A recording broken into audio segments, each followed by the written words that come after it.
صلى الله على سيدنا ومولانا محمد وآله وصحبه وسلم صلى الله على سيدنا ومولانا محمد وآله وصحبه وسلم بلغ العلا بكماله كشف الدجى بجماله حسنت جميع خصاله صلوا عليه وآله بلغ العلا بكماله كشف الدجى بجماله حسنت جميع خصاله صلوا عليه وآله يا صاحب الجمال يا سيد البشر من وجهك المنير لقد نور القمر بلغ العلا كشف الدجى بجماله حسنت جميع خصاله صلوا عليه وآله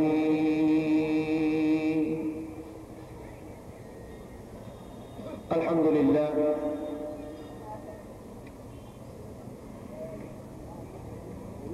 তাফসীর ও কোরআন মাহফিলের আজ দ্বিতীয় দিনের তৃতীয় অধিবেশনের সম্মানিত সভাপতি হযরত উলামায়ে কেরাম, মুরব্বিয়ান আযম,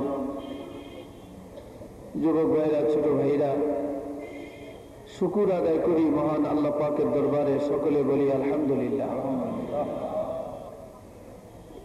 এই জলসা শুধু তাফসীরুল কোরআন মাহফিল নয়, এর সাথে আরেকটি কথাও এবছর যোগ হয়েছে, সেটা হলো ইসালে সওয়াব মাহফিল, তাই না?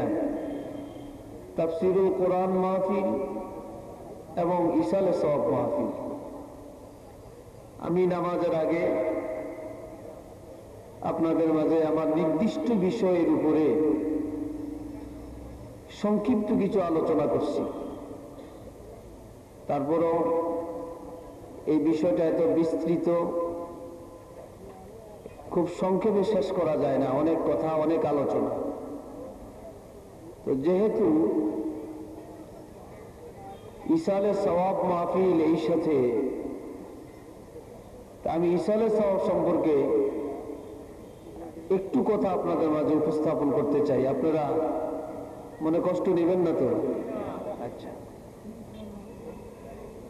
আজ আমরা এতিম, শুধু বাপ মরলে মানুষ এতিম হয় না, আর মা মরলে মানুষ এতিম হয় না।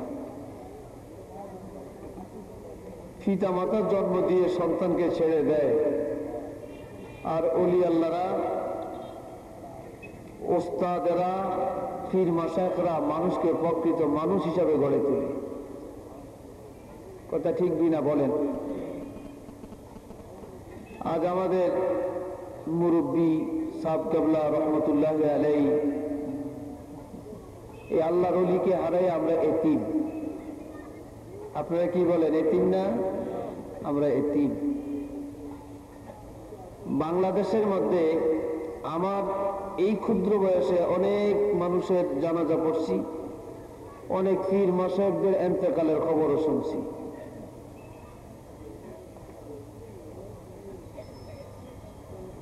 শামসুল উলামা আল্লামা সাহেব কেবলা রহমতুল্লাহ আলাইহি, ওনার ইন্তেকালের পরে বাংলাদেশের আনাচে কানাচে, শহরে বন্দরে, শিক্ষা প্রতিষ্ঠানে, এমনকি যারা সাহেব কেবলার বিরোধী ছিলেন, আপনারা শুনলেও তো অবাক হবেন, যারা সাহেব কেবলা রহমতুল্লাহ আলাইহির বিরোধী ছিলেন, মত আদর্শের বাহিনী ছিলেন, তারা পর্যন্ত সাহেব কেবলার জন্য ইসালে সওয়াব করছে। বিশ্বাস হয়নি আপনাদের? ইসালে সওয়াব করছে। এমন কোন একটা দিন বাদ নাই যে কমপক্ষে শত শতবার আল্লাহর ওলির জন্য ইসালে সওয়াব হইতেছে না। কেউ কোরআন শরীফ খতম করে দোয়া করতেছেন, কেউ মিলাদ মাহফিল করে দোয়া করতেছেন, কেউ খতমে ইউনুস করে দোয়া করতেছেন, কেউ খতমে জালালি করে দোয়া করতেছেন, কেউ ওয়াজ মাহফিল করে দোয়া করতেছেন, কেউ সিন্নি খাওয়ায়া সিন্নির আয়োজন করে 3, 4, 5, 10টা গরু এভাবে আয়োজন করে ইসালে সওয়াব করতেছেন। আল্লাহর ওলির দরজা বলন্দের জন্য দোয়া করতেছেন। আলহামদুলিল্লাহ বলেন। আল্লাহর ওলিদের এটা একটা কারামত। এটা কি? এটা একটা বড় কারামত যে যারা দেখতে পারতেন না, যারা শুনতেন না, যারা নাম শুনলে যাদের কলিজে আগুন জ্বলত, তারা পর্যন্ত এখন বলতেছে, তাদের মুখ ফুটছে যে ফুলতলির সাবকাবলা প্রকৃত একজন আদর্শ মানুষ ছিলেন, একজন ওলি আল্লাহ ছিলেন, এর মধ্যে কোনো সন্দেহ নেই। তাদের মুখ দিয়ে প্রকাশ পাইছে। আলহামদুলিল্লাহ বলেন না।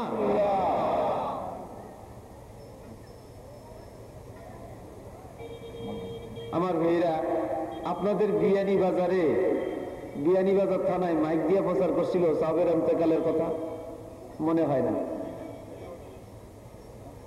মাইক দিয়া প্রচার করেও 200-400 মানুষ একত্র করা বর্তমানে খুব কঠিন। আর মুহূর্তের মধ্যে লক্ষ লক্ষ মানুষের দল এই খবর দিল কে? এই খবরটা কে দিল বলেন? ওনার ইন্তেকালের পরে মুহূর্তের মধ্যে তামাম জগতের মধ্যে এইভাবে খবরটা ছড়িয়ে পড়া, এটা আল্লাহর ওলির আরেকটা বড় কারামত। আলহামদুলিল্লাহ বলেন, সুবহানাল্লাহ বলেন। ওলিদের শানে ইসালে সওয়াব, ইসাল শব্দ অর্থ পৌঁছানো, সওয়াব অর্থ দোয়া। দোয়া পৌঁছে দেওয়া, দোয়া করা, এটা সুন্নত। জোরে বলেন কি? আরো জোরে বলেন কি? সুন্নত। ইসালে সওয়াব করা, আমি আবারও প্রশ্ন করছি, ইসালে সওয়াব করা কি সুন্নত না বেদাত? চিল্লিয়ে বলেন। ইসালে সওয়াব করা সুন্নত রাসূল সাল্লাল্লাহু আলাইহি ওয়াসাল্লাম। রাসূল নিজে ইসালে সওয়াব করছেন, সাহাবায়ে কেরামদেরকে ইসালে সওয়াব করার কথা বলছেন, সাহাবায়ে কেরামরা ইসালে সওয়াব করছেন, তাবিঈনরা করছেন, তাবিঈ তাবিঈনরা করছেন, মুজতাহিদিনরা করছেন, ফুকাহারা করছেন, ফুজালারা করছেন, উজাবারা করছেন, মাশায়েখরা করছেন, আউলিয়া কেরাম করছেন, মুতাকাদ্দিমিনরা করছেন, মুতাআক্কিরিনরা করছেন, সবাই ইসালে সওয়াব করতেছেন। আর আমরা কিছু কিছু নতুন নতুন কথা বলি, কিছু নতুন নতুন আওয়াজ পাওয়া যায়, ইসালে সওয়াব করা নাজায়েজ, ইসালে সওয়াব করা বেদাত। আরে বেদাত কারে কয় ঋতু চিনেন? একজনকে আমি প্রশ্ন করছিলাম, আমি এক মিলাদ পড়তেছি, তো মিলাদে দাঁড়িয়ে কেয়াম করছি, পরবর্তীতে আমার একজনে ধরল যে হুজুর যে কেয়াম তো বেদাত। আমি বলি কেন বেদাত হইল? এটা কেন বেদাত হইল বলেন? বেদাত এটা তো রাসূলের জমানায় ছিল না। আমি বললাম লা হাওলা ওয়ালা কুওয়াতা ইল্লা বিল্লাহ। আপনি লা হাওলা বললেন কেন? আমি বলি আপনি যে বললেন রাসূলের জমানায় ছিল না, তো রাসূলের জমানাটা শেষ হয়েছে কবে এটা বলেন?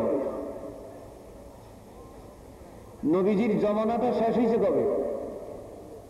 তখন রসুল যতদিন ছিল ততদিন এটা ছিল না। রসুল যতদিন ছিল ততদিন ছিল না। রসুল পাকের জমানাটা কতদিন এটা বলেন আপনি?